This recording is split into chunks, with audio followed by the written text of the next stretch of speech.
Les populations de Cotonou et environ, notamment celles du quartier Agla dans le 13e arrondissement, ont passé un réveillon du 1er août particulier et culturellement inoubliable ce dimanche 31 juillet 2022.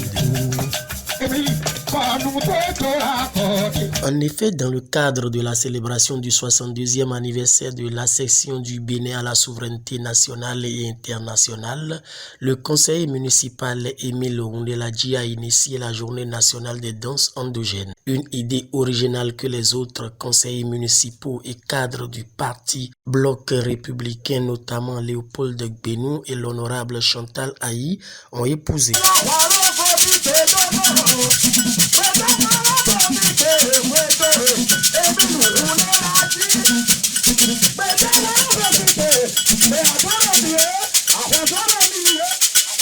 En acceptant d'être la marraine de cette initiative, la députée de la 16e circonscription électorale, Chantal Ayi, femme de poigne, donnait son feu vert pour que les Béninois célèbrent l'indépendance de leur pays autour des valeurs qui les définissent.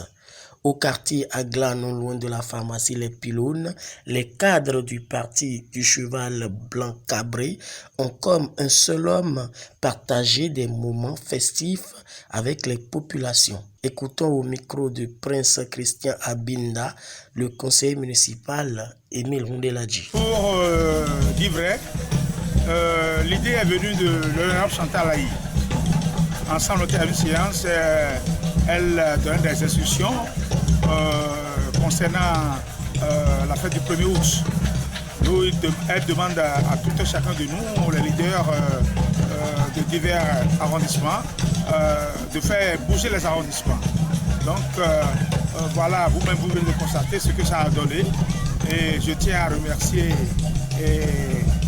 les autorités du bloc républicain à divers niveaux qui ont mis la main à la poche pour que cela soit une réussite totale.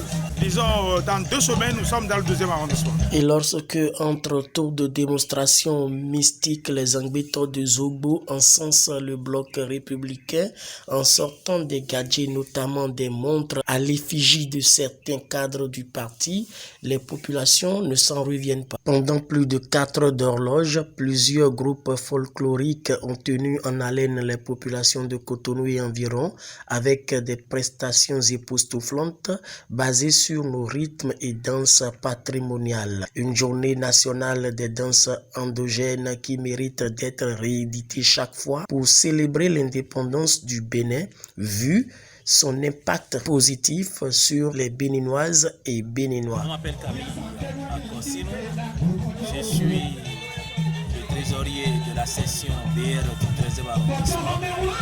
Nous nous sommes retrouvés ici cet après-midi pour offrir aux populations du 13e arrondissement en général et à celles d'Agla en particulier. Ce spectacle auquel vous venez d'assister, c'est un spectacle commémoratif du 62e anniversaire de l'indépendance de notre pays. Ce n'est plus un secret pour personne aujourd'hui que le pays, le Bénin, notre pays, le Bénin, évolue et se développe à grands pas. Hier seulement, le président de la République, son Excellence Patrice Athanas Guillaume Talon, a montré au peuple béninois son goût, l'esthétique. Il a également demandé au peuple béninois de ressembler surtout à Bioguera, de qui il dit avoir tiré toute la compétence avec laquelle il est en train de diriger le pays. Les populations d'Agla ont assisté cet après-midi à un spectacle digne de ce groupe parce que vous avez vu avec nous les danseurs traditionnels, nous avons vu les Angbétors, nous avons vu les adeptes, nous avons vu, je dirais simplement, nous avons vu tous ceux-là qui s'intéressent à la danse endogène de notre pays. C'est une joie qui nous anime et nous invitons donc tout le peuple béninois à partager cette joie-là avec nous.